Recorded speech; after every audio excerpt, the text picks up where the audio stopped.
नमस्कार, मेरा नाम ऋतिक ठाकुर है और आप इस वक्त द हिंदी टॉप देख रहे हैं। दोस्तों, बिहार की राजनीति हमने आपको दिखाई थी। लगातार 3 महीने हम आपको बिहार से रिपोर्ट दे रहे थे, लेकिन अब ऐसे में जब बिहार की सरकार बन चुकी है तो एक सवाल जो है वो पटना से लेकर दिल्ली तक लगातार गूंज रहा है कि क्या अब बिहार में जो मुख्यमंत्री हैं, मुख्यमंत्री के चेहरे में बदलाव हो सकता है? क्या मुख्यमंत्री बिहार का जो है वो बदल सकता है? क्योंकि लगातार हम देख रहे हैं, नीतीश कुमार अभी दिल्ली आए थे हाल ही में। तस्वीरों में आपने देखा, उन्होंने अमित शाह से मुलाकात की। 20 मिनट तक लगातार प्रधानमंत्री नरेंद्र मोदी के साथ उनकी बैठक हुई। सम्राट चौधरी उनके साथ मौजूद थे, ललन सिंह उनके साथ मौजूद थे। लेकिन अब बार बार बात ये निकल कर आ रही है कि क्या इस कोशिश में अब बीजेपी लगी हुई है कि बिहार का जो मुख्यमंत्री है उसे बदला जाए, कोई नया चेहरा बिहार की राजनीति में उतारा जाए। क्योंकि अब अप्रैल से मई महीने में 5 राज्यसभा की जो सीटें हैं वो बिहार कोटे से खाली होने वाली हैं और इसको लेकर अब लगातार कई नाम जो है वो सामने आ रहे हैं। और ऐसे में ये भी माना जा रहा है कि नीतीश कुमार को बिहार की राजनीति से निकालकर अब केंद्र की राजनीति में लाने की कोशिश में बीजेपी एनडीए लगी हुई है। और सवाल सबसे बड़ा ये है कि जब पटना छोड़कर नीतीश कुमार, जो कि नीतीश चचा, बिहार के नीतीश चचा कहलाते हैं, जब वो दिल्ली आ जाएंगे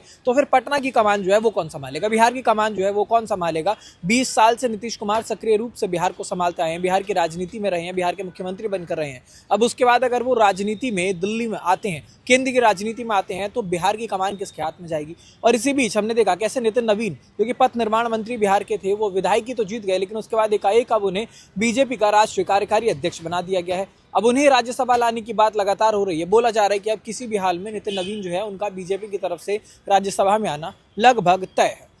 अब सबसे बड़ी बात यह है कि नितिन नवीन का नाम आ रहा है, नीतीश कुमार का नाम आ रहा है। हालांकि इन सभी बातों पर कोई औपचारिक पुष्टि अभी तक नहीं हो पाई है। या फिर बीजेपी की अगर बात करें या फिर जेडीयू की बात करें तो दोनों ही पार्टी ने कुछ खास निकलकर कोई औपचारिक ऐलान नहीं किया है। ये क्यास लगाए जा रहे हैं, राजनीतिक कयास इन्हें कहते हैं। बहुत सारे नामों की चर्चाएं होती, फिर होता है वो नाम नहीं आते। लेकिन ऐसे में अब वो जो 5 सीटें खाली हैं उसमें तमाम नाम निकल कर आ रहे हैं। लेकिन सबसे बड़ा सवाल ये है कि क्या अगर राज्यसभा की तरफ नीतीश कुमार को लेकर आया जाता है तो बिहार का फिर मुख्यमंत्री बदला जाएगा? बिहार की जो राजनीति है उसमें एक नया बदलाव देखने को मिला। ये राज्यसभा के नाम पर क्या बिहार की जो राजनीति है उसका एक नया चेहरा बिहार को मिलेगा? बिहार की राजनीति में संशोधन हो सकता है? ये सबसे बड़ा सवाल है लोगों के मन में है। क्योंकि नीतीश कुमार को लेकर लगातार जो विपक्ष है वो कटाक्ष करता है, बिहार में बोलता है कि जो नीतीश कुमार हैं वो अभी मानसिक रूप से स्वस्थ नहीं। और इन सारी बातों को लेते हुए, क्योंकि केंद्र की राजनीति में पहले भी हमने देखा है, 2014 में हमने देखा था, नीतीश कुमार वैसे ही बहुत ज़्यादा दिलचस्पी लेते हैं। तो शायद ये माना जा रहा है कि अगर राज्यसभा की बात हो तो नीतीश कुमार को अगर दिल्ली की तरफ शिफ्ट किया जाता है तो पटना में और बिहार में सबसे इम्पोर्टेंट, सबसे